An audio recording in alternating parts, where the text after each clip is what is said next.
कि जीएसटी जो है वो गब्बर सिंह टैक्स है और छोटा सा दाम होता है लेकिन आपका जीएसटी उसको डबल से ट्रिपल कर देता है। और खाने पीने के सामान में जब जीएसटी लगेगा तो आम आदमी तो महंगाई के लिए त्राहिमाम करेगा। रिटर्न्स देखोगे तो भारत की इकोनॉमी में बहुत बड़ा रोल है जीएसटी से जो रेवेन्यू जनरेट होता है। अगर आप जीएसटी के रेवेन्यू को बाहर निकाल दोगे तो इस देश की अर्थव्यवस्था जो है वो चरमरा जाएगी। शांत की जाए तो एक रोजमर्रा अच्छी की बात। चीजों में जब जीएसटी लगता है, साबुन में, दालों में, इन चीजों में लगता है तो आप कह रहे हैं कि हम कुछ लोगों से लेते हैं, लेना भी चाहिए, उनको टैक्स पे करना भी चाहिए, लेकिन जो मध्यम वर्ग है, जो आप लोगों का कोर वोटर है, वो भी कहता है कि आम सामानों में जब त्राहिमाम होगा तो हम कैसे रहेंगे। देखिए, जो चीजें हैं क्या उनके ऊपर पहले टैक्स नहीं होता था? तो जो आम रोजमर्रा की चीजें हैं उनके लोएस्ट स्लैब पे रखा गया है। जो टॉप स्लैब पे है वो लग्जरी आइटम्स है।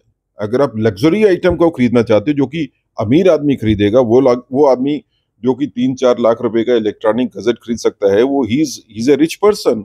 अगर उस स्केल के ऊपर आप चीज खरीदते हो और उसके ऊपर आपको 28% भी जीएसटी देनी पड़ती है तो वो चुभेगी नहीं उन लोगों को। आम जन, जो आप जिसको चाहे बीपीएल कहोगे या जिसको आप मिडिल क्लास कहते हो, उनके जरूरत की चीजें जो है वो 8% टैक्स के ऊपर नहीं जाती हैं। यूथ को जो है जॉब देंगे इन ए पीरियड ऑफ 5 इयर्स, तो ये 4 करोड़ 10 लाख बच्चों को जो काम मिलना है ये कहाँ से मिलेगा? लेकिन आपने अगर एक आप वादा ये भी किया था कि 2 करोड़ नौकरी प्रति वर्ष, ये भी सवाल उठा रहे कि वो 2 करोड़ से अब आप 4 करोड़ 5 वर्षों में आ गए, यानी कि आप मानते हैं कि सरकार की नाकामी है कि आईआईटी ग्रेजुएट्स हैं जो पास आउट हुए हैं, 10% में से 9% के पास नौकरी नहीं है। एमबीए ग्रेजुएट्स हैं, उनके पास नहीं है। खामी कहाँ देखते हैं? क्या एजुकेशन सिस्टम में खामी है या हमारे युवाओं के पास उतनी स्किल ही नहीं है कि वो कम्पीट कर सके जॉब के लिए? उनके लिए नौकरी करना ही खाली विकल्प नहीं है। आप वहां पे रुक जाते हैं कि उनके पास नौकरी करने का ही विकल्प है और नौकरी के बगैर वो नहीं सोचेंगे। जो गवर्नमेंट के मैसिव इंसेंटिव्स हैं, चाहे वो इंडस्ट्री के लिए हो, मतलब आप होटल इंडस्ट्री की बात करें, मैन्युफैक्चरिंग इंडस्ट्री की बात करें, बाकी जगह पे बात करें, उस इंसेंटिव्स को अगर आप देखो तो 30% से लेके 50% तक इंसेंटिव जाने के लिए वो विकल्प भी तो है। ये नौकरियां लेने की जगह नौकरी प्रोवाइडर बने, they should be job providers. Vacancies की आपके पास बाढ़ लगी हुई है, लेकिन ऐसी मंशा नहीं है कि सरकार, केंद्र सरकार की जो वैकेंसीज आई है, विभिन्न राज्यों की वैकेंसीज है, उनको भरा जाए, क्योंकि जितने भी पेपर्स आते हैं वो पहले ही लीक हो जाते हैं और उसके बाद बच्चे ओवर एज हो जाते हैं और ओवर एज होने के बाद लगातार डिप्रेशन में जाते हैं और उसके बाद सारे के सारे एग्जाम्स जो हैं वो सारे के सारे फर्स्ट हैं, ऐसा तो नहीं है। कहीं पे अगर फजिंग हुई है तो वो सामने आ गई। अब इस तरह के एग्जाम्स में घोटाले, स्कैम्स जो हैं ये हर गवर्नमेंट में हुए हैं। आप लोग उस सरकार से आ रहे हैं जो पीएम की योजना चला रहे, 80 करोड़ भारतीयों को मुफ्त खाना खिला रहे हैं। विपक्ष कह रहा है कि आप तो वही थे जो कह रहे थे कि गरीबी हम हटाएंगे, आपने तो 80 करोड़ को गरीबी से निकाला नहीं है, यानी कि ये तो काफी ज्यादा शर्म की बात है। विपक्ष आरोप लगा रहा है। ऐसा है, 80 करोड़ लोगों को मुफ्त अनाज देने का मतलब ये नहीं है कि 80 करोड़ जो है वो गरीब हो गए और वो गरीबी की रेखा से नीचे चले गए। जी। ये सरकार उन लोगों का ध्यान रखती है, उन 80 करोड़ भारतीयों का ध्यान रखती है जिनको हम सहूलियत देते हैं ताकि वो बेहतर जिंदगी जी सके। निर्भरता है ना, बिहार और आंध्रा पे निर्भरता है, ये भी सवाल उठाए जा रहे हैं कि बिहार और आंध्रा को स्पेशल पैकेज दे रहे हैं ताकि वो स्थिरता रहे आपकी सरकार। नहीं, ये भी बिल्कुल गलत बात है। बिहार के लिए या आंध्रा के लिए स्पेशल पैकेज है, आप भूल जाते हो कि बाकी स्टेट्स के लिए नहीं है। जब हम पूर्वांचल की बात करते हैं तो खाली बिहार को मिला क्या? उसमें वेस्ट बंगाल भी है, हमारी स्टेट नहीं है। वेस्ट बंगाल जो है वो भारतीय जनता पार्टी के पास नहीं है, ममता जी की है, लेकिन हमने तो पैकेज उनको भी दिया। कर्नाटक में भी उतना ही बड़ा पैकेज मिला जितना आंध्रा में मिला। चाहिए थाली आपने बजवा ली है, ताली बजवा ली है कोरोना काल में, लेकिन अब पीठ पर छुरा भोंका है। इस तरह का आरोप है कि मध्यम वर्ग आपकी हर बात सुनता रहा लेकिन मध्यम वर्ग के लिए आपने कुछ नहीं किया। मध्यम वर्ग के लिए जहाँ पे हमने चीजों की कीमतों में कटौती की, अब जैसे इन्वेस्टमेंट की बात करें, सोना चांदी प्लेटिनम की चीजों के ऊपर कटौती हुई। प्लेटिनम अगर आप छोड़ दें, लग्जरी आइटम भी बना लिए, और सोना और चांदी तो इन्वेस्टमेंट के विकल्प है मध्यम क्लास के लिए। और इसी तरह इलेक्ट्रॉनिक के ऊपर जो है वो रेट ड्यूटी काफी कम करने से उसके रेट्स भी काफी कम होंगे।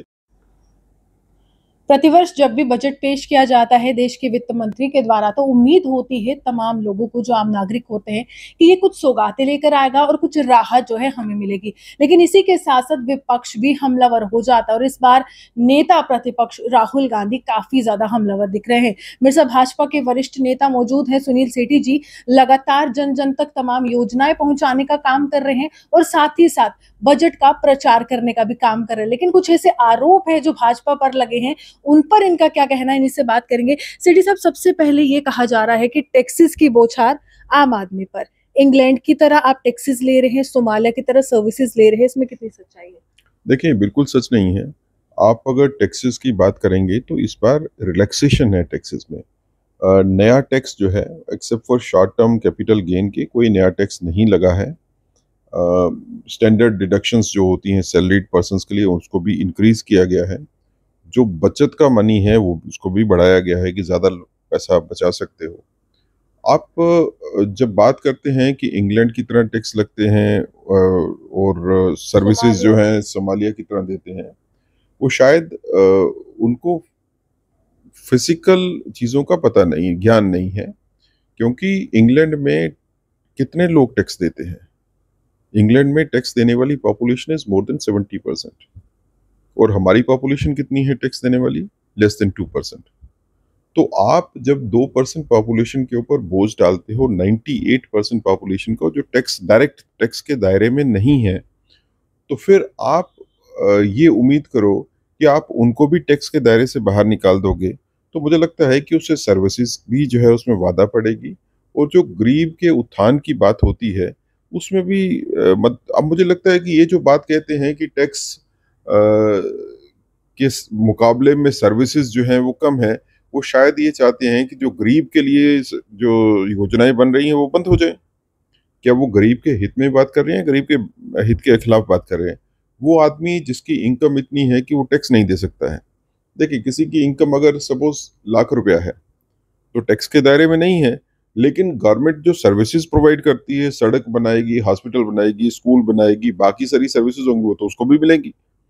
तो इस तरह से टैक्स का प्रावधान जो बनाए जाते हैं वो एक होलिस्टिक व्यू होता है, टैक्स पेइंग पॉपुलेशन का भी और non tax tax paying population का भी। अनफॉर्चुनेटली इंडिया में ऑलमोस्ट जो है पॉपुलेशन वो है जो कि टैक्स नहीं पे करती है, but we have to think about them also. गरीबों के लिए जो है ये गवर्नमेंट समर्पित है और उनके लिए काम हो रहा है। चाहे वो राहुल गांधी जी होंगे या कोई और नेता होगा जिन्होंने पार्लियामेंट में बोला इस बारे में, शायद उनको ज्ञान नहीं है कि बजट कैसे बनाया जाता है और स्कीमें कैसी बनाई जाती हैं गवर्नमेंट की, और कैसे उन लोगों के लिए काम किया जाता है जो कि समाज के न्यूनतम वर्ग पे हैं, बीपीएल लाइन पे है, उनके लिए कैसे काम करना चाहिए। लेकिन सवाल ये है कि वो कह रहे हैं कि अमीर और अमीर हो रहा है, गरीब और गरीब हो रहा है, आपकी सरकार सिर्फ खोखले वादे करिए, जुमलों की सरकार। बिल्कुल गलत बात है। देखिए, इस बार जो कॉरपोरेट वर्ल्ड को जो थोड़ी एग्जम्पशंस मिली हैं वो लिंक्ड हैं with creation of jobs for the youth. अगर आप इंडस्ट्रियल सेक्टर को मजबूत नहीं करोगे तो आपका यूथ जो है उसको नई सर्विसेज नहीं मिल पाएंगी, जॉब्स नहीं मिल पाएंगे। जैसे हमने इस बार बजट में सोचा है कि हम 4.1 करोड़ यूथ को जो है जॉब देंगे इन ए पीरियड ऑफ 5 years। तो ये 4 करोड़ 10 लाख बच्चों को जो काम मिलना है ये कहाँ से मिलेगा? लेकिन आपने अगर एक आप वादा ये भी किया था कि 2 करोड़ नौकरी प्रति वर्ष, ये भी सवाल उठा रहे कि वो 2 करोड़ से अब आप 4 करोड़ 5 वर्षों में आ गए, यानी कि आप मानते हैं कि सरकार की नाकामी है इसमें? नहीं, बिल्कुल ऐसी बात नहीं है। मैं पहले आपकी क्वेश्चन का आंसर दे दूं कि इंडस्ट्रियल सेक्टर को मजबूत किए बगैर नौकरियां क्रिएट करना पॉसिबिलिटी नहीं है, और इसलिए इंडस्ट्रियल सेक्टर को जो इंसेंटिव दिए गए हैं उसको लिंक किया गया है नौकरियां प्रोवाइड करने के लिए। दूसरा जो आपने क्वेश्चन पूछा, 2 करोड़ नौकरियां एक साल में पैदा करना और 4 करोड़ नौकरियां जो है वो 5 सालों में पैदा करना, इसमें कोई विरोधाभास नहीं है। अगर आप 2 करोड़ नौकरियां पहले साल में ही खड़ी कर लेते हो तो आने वाले 4 सालों में आपको 2 करोड़ नौकरियां और देनी है। जितनी नौकरियां आप बड़ी क्रिएट कर लोगे उतनी ही तो एग्जॉस्ट भी तो हो जाएंगी ना, एग्जॉशन की स्टेज के पास पहुंच जाएगा। इंडस्ट्रियल सेक्टर होगा, प्राइवेट सेक्टर होगा, पब्लिक सेक्टर होगा, तो उतनी ही नौकरियों में और नौकरियां क्रिएट करना मुश्किल होगा। तो कुल मिला के ये ऐसा नहीं कहा गया है कि हर साल जो है वो 80 लाख नौकरियां करनी है या एक साल में 20 लाख करनी है और अगले साल में 1 करोड़ करनी है। ये प्रावधान इसलिए बनाया गया है कि एक लिमिट फिक्स हो जाए। 5 सालों के पीरियड में 4,10,00,000 नौकरियां जो है वो गवर्नमेंट ने प्रॉमिस किया है कि हम क्रिएट करेंगे, और उसके लिए जो है एक बड़ी अमाउंट जो है वो भी रखी गई है। उस अमाउंट का आवंटन जो है वो इंडस्ट्रियल सेक्टर की मजबूती में भी है, वो उसके साथ स्किल इंडिया प्रोग्राम में भी है कि ज्यादा लोगों को सक्षम बनाया जाए ताकि उनको इंडस्ट्रियल सेक्टर में। लेकिन सवाल ये भी उठ रहा है कि आईआईटी ग्रेजुएट्स हैं जो पास आउट हुए हैं, 10% में से 9% के पास नौकरी नहीं है। एमबीए ग्रेजुएट्स हैं, उनके पास नहीं है। खामी कहाँ देखते हैं? क्या एजुकेशन सिस्टम में खामी है, या हमारे युवाओं के पास उतनी स्किल ही नहीं है कि वो कम्पीट कर सके जॉब के लिए? देखिए, ऐसा है कि आईआईटी सेक्टर होगा, मैनेजमेंट का सेक्टर होगा, इंजीनियरिंग का सेक्टर होगा, इसमें जो ग्रेजुएट्स हैं उनके लिए नौकरी करना ही खाली विकल्प नहीं है। आप वहाँ पे रुक जाते हैं कि उनके पास नौकरी करने का ही विकल्प है और नौकरी के बगैर वो नहीं सोचेंगे। जो गवर्नमेंट के मैसिव इंसेंटिव्स हैं, चाहे वो इंडस्ट्री के लिए हो, मतलब आप होटल इंडस्ट्री की बात करें, मैन्युफैक्चरिंग इंडस्ट्री की बात करें, बाकी जगह पे बात करें, उस इंसेंटिव्स को अगर आप देखो तो 30% से लेके 50% तक इंसेंटिव जाते हैं। ये लोग जो टेक्नोक्रेट हैं, जो आईआईटी करके आते हैं, आईआईएम करके आते हैं, इंजीनियरिंग ग्रेजुएट हैं, एमबीए हैं वगैरह हैं, इनके लिए वो विकल्प भी तो हैं। ये नौकरियां लेने की जगह नौकरी प्रोवाइडर बने, they should be job providers. So और नए जो स्टार्टअप्स हो रहे हैं, कितने हैं स्टार्टअप नए बने हैं? शायद इस दौर में सबसे ज्यादा स्टार्टअप जो है वो बने हैं पिछले कुछ सालों में ही। तो उस बारे में भी सोचना चाहिए हमारे यूथ को। दूसरी बात यह है कि हमारा यूथ किसी से कम नहीं है। जो यूथ अ, बेड़ियां तोड़ के आगे निकला है, सोच की बेड़ियां तोड़ के आगे निकला है, उन्होंने एक्सेल किया है, और वो आप जॉब प्रोवाइडर हैं जो हजारों लोगों को नौकरियां देते हैं। नए नए जो हैं स्टार्टअप्स जो आप देखोगे ऑनलाइन भी हैं, अब तो ऑनलाइन प्रोजेक्ट्स हैं। अब जो जैसे दुनिया खुल रही है वैसे नई अपॉर्चुनिटीज यूथ के लिए आ लेकिन रही जब विपक्ष ये कहता है कि वैकेंसीज की आपके पास बाढ़ लगी हुई है, लेकिन ऐसी मंशा नहीं है कि सरकार, केंद्र सरकार की जो वैकेंसीज आई है, विभिन्न राज्यों की वैकेंसीज है, उनको भरा जाए, क्योंकि जितने भी पेपर्स आते हैं वो पहले ही लीक हो जाते हैं, और उसके बाद बच्चे ओवर एज हो जाते हैं, और ओवर एज होने के बाद लगातार डिप्रेशन में जाते हैं, और उसके बाद वो कहते हैं कि देखिए हमारे पास नौकरी नहीं है। देखिए, ऐसा है कि नौकरियां जितनी एग्जिस्ट कर रही हैं वो सारी की सारी एक फेज्ड मैनर में उसको एडवर्टाइज किया जाता है और फिल किया जाता है। ये यूनिफॉर्म क्राइटेरिया है विच इज फॉलोड एवरीवेयर। जहाँ पे पेपर लीक की बात है, ये क्राइम है। क्राइम को आप गवर्नमेंट के साथ जोड़ के नहीं दे सकते। क्राइम कोई इंडिविजुअल करता है। अगर क्राइम कहीं पे हुआ है तो उस क्राइम का जो है वो हिसाब लिया जाएगा, उस बंदे को जो कि क्राइम में इन्वॉल्व है उसको पनिश भी किया जाएगा, ट्रायल भी होगी, सजा भी होगी। अगर उस क्राइम की वजह से एक जर्नल इम्पैक्ट ये पड़ा है कि सारी की सारी प्रोसेस ऑफ एग्जामिनेशन जो है वो अंडर क्लाउड आ गई, तो उसके बारे में भी गवर्नमेंट जो है वो सोचेगी कि इस एग्जामिनेशन की प्रोसेस को अब रिव्यू करना है, या उस लीकेज ऑफ पेपर की मैग्नीट्यूड जो है वो इतनी ज्यादा नहीं है कि उसको चेंज करने की जरूरत है। ये सारे के सारे विकल्प जो है एडमिनिस्ट्रेटिव साइड पे गवर्नमेंट के पास होते हैं। लेकिन ये कहना कि सारे के सारे एग्जाम्स जो हैं वो सारे के सारे फज्ड हैं, ऐसा तो नहीं है। कहीं पे अगर फजिंग हुई है तो वो सामने आ गई। अब इस तरह के एग्जाम्स में घोटाले, स्कैम्स जो हैं ये हर गवर्नमेंट में हुए हैं। हम तो कोई जस्टिफाई नहीं करते, हम तो किसी को बचाने की कोशिश भी नहीं करते। जिन्होंने क्राइम किया है उनको सख्त सजा मिलनी चाहिए। सारे अरेस्टेड भी हैं, अंदर भी हैं। पीछे गवर्नमेंट जो कांग्रेस की रही वो तो इन स्कैमस्टर्स को बचाती रही हैं उनके राज में।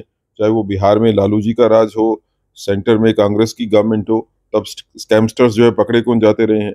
ये सारा स्कैम होते रहे लेकिन लोगों ने किसी ने अकाउंटेबिलिटी की नहीं।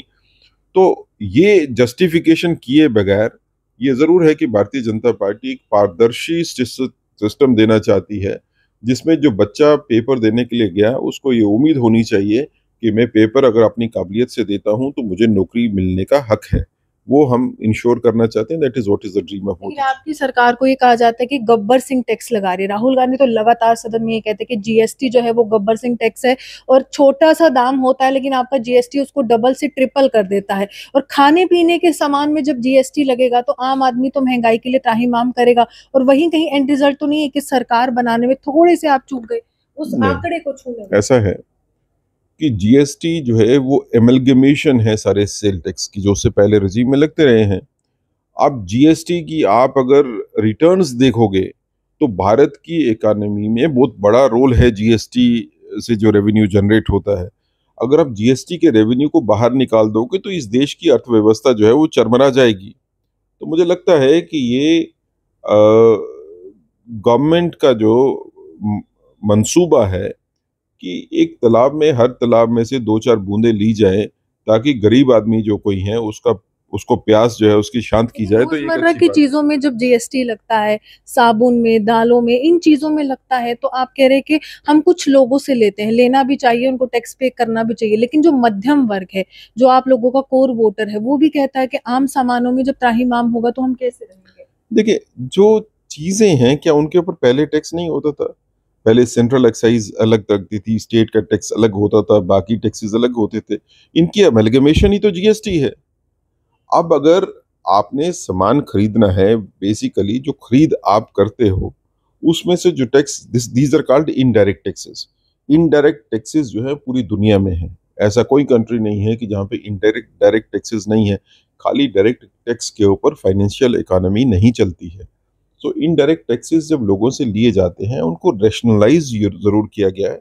आप अगर उसको देखेंगे टैक्स की स्लैब्स को, तो जो आम रोजमर्रा की चीजें हैं उनके लोएस्ट स्लैब पे रखा गया है। जो टॉप स्लैब पे है वो लग्जरी आइटम्स है। अगर आप लग्जरी आइटम को खरीदना चाहते हो जो कि अमीर आदमी खरीदेगा, वो आदमी जो कि 3-4 लाख रुपए का इलेक्ट्रॉनिक गजट खरीद सकता है, वो he is a rich person. अगर उस स्केल के ऊपर आप चीज खरीदते हो और उसके ऊपर आपको 28% भी जीएसटी देनी पड़ती है, तो वो चुभेगी नहीं उन लोगों को। लेकिन आम जन जो गरीब आदमी है, जिन जिन आइटम्स को वो डेली मर्रा में यूज करते हैं, उस पर तो टैक्स जो है वो 8% तक है। तो मुझे लगता है कि रेशनलाइजेशन जीएसटी की जो है वो बड़ी ज़रूरी है। और वो इस फाइनेंशियल बजट में भी हमारे को वो प्रावधान दिखता है। और मोदी जी की गवर्नमेंट का सपना भी यही है।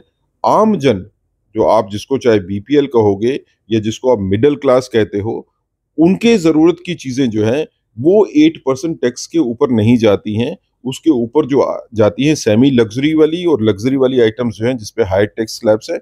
अगर आप कुल इम्पैक्ट इसका देखोगे तो शायद मिडिल क्लास और लोअर मिडिल क्लास या बीपीएल को उतना टैक्स देना पड़ता है जो कि पहले टैक्स स्लैब जो होती थी कांग्रेस के रजीम में उससे काफी कम।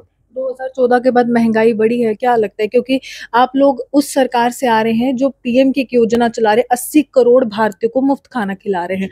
विपक्ष कह रहा है कि आप तो वही थे जो कह रहे थे कि गरीबी हम हटाएंगे, आपने तो 80 करोड़ को गरीबी से निकाला नहीं है, यानी कि ये तो काफी ज्यादा शर्म की बात है। विपक्ष आरोप लगा रहा है। ऐसा है, 80 करोड़ लोगों को मुफ्त अनाज देने का मतलब ये नहीं है कि 80 करोड़ जो है वो गरीब हो गए और वो गरीबी की रेखा से नीचे चले गए। जी। ये सरकार उन लोगों का ध्यान रखती है, उन 80 करोड़ भारतीयों का ध्यान रखती है जिनको हम सहूलियत देते हैं ताकि वो बेहतर जिंदगी जी सकें। अब आप मुझे बताइए कि कांग्रेस या विपक्ष क्या चाहता है कि जो अ, अन्न जो योजना है मोदी जी की उसको बंद कर दें? जो मुफ्त में इनाज जो है आम जन को, जो जो शायद महंगाई से त्रस्त है, उसको ये बड़ा रिलीफ है कि उसको मुफ्त में अनाज मिलता है, उसको बंद कर दें? क्या ये लोग आम जन के की भावनाओं को समझते हैं? क्या ये जब इनका व्यक्तित्व आम लोगों के बीच में जाता है, जिनको मुफ्त का अनाज मिलता है, जिनको मुफ्त की गैस सप्लाई होती है, जिनके घर जो है 1 करोड़ लोगों के घर बनने हैं, वो घर बनते हैं, मुफ्त शौचालय मिलते हैं, ये तो कहते हैं कि सब बंद कर दो आप। लेकिन क्या इनके बंद करने से देश के हालात बेहतर होंगे या बदतर होंगे? इनको भी सोचना चाहिए और आम जनता को भी सोचना चाहिए कि किस तरह की राजनीति चल रही है। लेकिन हार का क्या कारण रहा? अगर लगातार विपक्ष आप पर सवाल उठा रहा है कि ये हारे हैं, वो आंकड़ा नहीं छू पाए बहुमत का, क्या कारण है इसका? कौन कहता है हम हारे हैं? वो लोग कहते हैं हम हारे हैं जो कि 3 डिजिट में भी नहीं पहुंच पाए।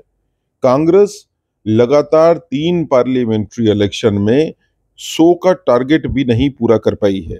वो जो कि गवर्नमेंट में बैठे थे उससे 10 साल पहले। आप मतलब ये तो बेशर्मी की भी हद है कि आप लगातार हार रहे हो, आप 100 तक पहुंच नहीं पाते और आप भारतीय जनता पार्टी को कहते हो कि आप हारे हैं। जो Bharatiya Janata party comfortably government में है विद प्री पोल अलायंस।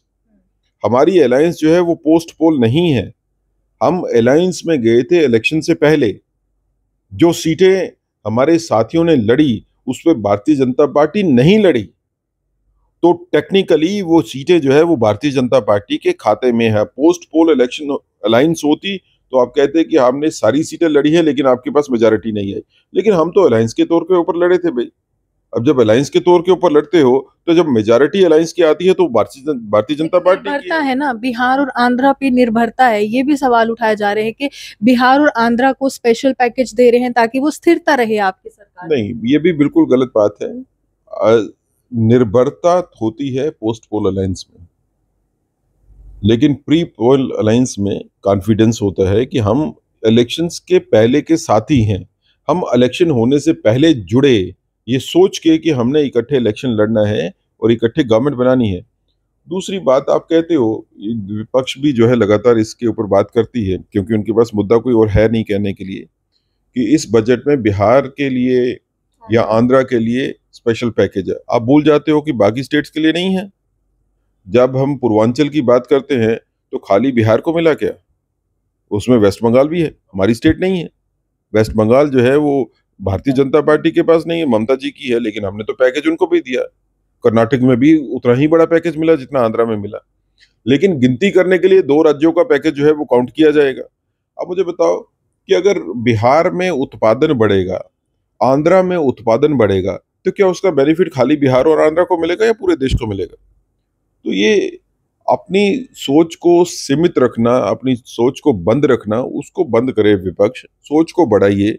ये देश के हित में बजट है, इसमें पूरे देश की चिंता की गई है और इसको देश का बजट बना के ही सोचना चाहिए। थाली आपने बजवा ली है, ताली बजवा ली है कोरोना काल में, लेकिन अब पीठ पर छुरा भोंका है। इस तरह का आरोप है कि मध्यम वर्ग आपकी हर बात सुनता रहा लेकिन मध्यम वर्ग के लिए आपने कुछ नहीं किया।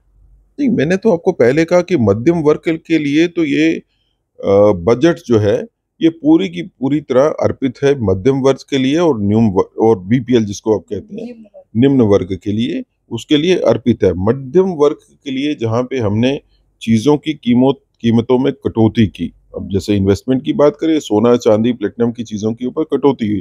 प्लेटिनम अगर आप छोड़ दें, लग्जरी आइटम भी बना लिए, और सोना और चांदी तो इन्वेस्टमेंट के विकल्प है मध्यम क्लास के लिए। और इसी तरह इलेक्ट्रॉनिक के ऊपर जो है वो रेट ड्यूटी काफ़ी कम करने से उसके रेट्स भी काफ़ी कम होंगे। इसी तरह के काम, और सैलरीड क्लास को देखिए तो स्टैंडर्ड डिडक्शन जो है 50 से 75 हज़ार रुपया बढ़ाने से जो है वो मिडिल क्लास को फ़ायदा होगा। मुफ्त जो योजनाएं हैं गवर्नमेंट ऑफ इंडिया की, चाहे वो मुफ्त घर बनाने की योजना हो, अन्न देने की योजना हो, ये सारी की सारी योजनाएं बनाने से जो है ये निम्न वर्ग जो है इसको बेनिफिट होगा। तो बेनिफिट किसको हुआ? मुझे लगता है कि ये बजट जो है इसने एक संतुलन बनाया है जिसमें मिडिल क्लास को भी ध्यान में रखा है, बीपीएल या लोअर क्लास को भी ध्यान में रखा है, और हाई क्लास को भी ध्यान में रखा है। लेकिन हाई क्लास को ध्यान में रख के जो उनको बेनिफिट्स हुए हैं उसको लिंक किया है हमने एम्प्लॉयमेंट ऑफ यूथ के साथ। शुक्रिया। साफ तौर पर कहना यही कि उद्योगपतियों की सरकार ने और उद्योगपतियों के हित को देखकर ये बजट का निर्माण नहीं किया गया, बल्कि अंतिम पंक्ति में खड़े हुए अंतिम व्यक्ति तक ये बजट पहुंचे उसके लिए इसका निर्माण किया गया है। बहुत बड़ी संख्या में ब्यूरोक्रेट से यहाँ पर विचार विमर्श किया जाता है, कुछ बुद्धिजीवियों को भी बुलाया जाता है और उसके बाद तीनों वर्गों के हित के लिए ये बजट जो है उसका निर्माण किया जाता है। लेकिन फिलहाल इलेक्शन का दौर है और समय जो है चुनावों का है, और आंध्रा और बिहार को लेकर लगातार विपक्ष जो है आनाकानी कर रहा है, क्योंकि विपक्ष का ये कहना है कि ये जो सरकार है मोदी 3.0 ये 5 साल तक नहीं चलने वाली, और आंध्रा और जिस तरह से बिहार को ये बजट मिला है उसके बाद सवाल उठाना लाजमी था। आप यूं हमारे सामने देखते हुए नमस्कार।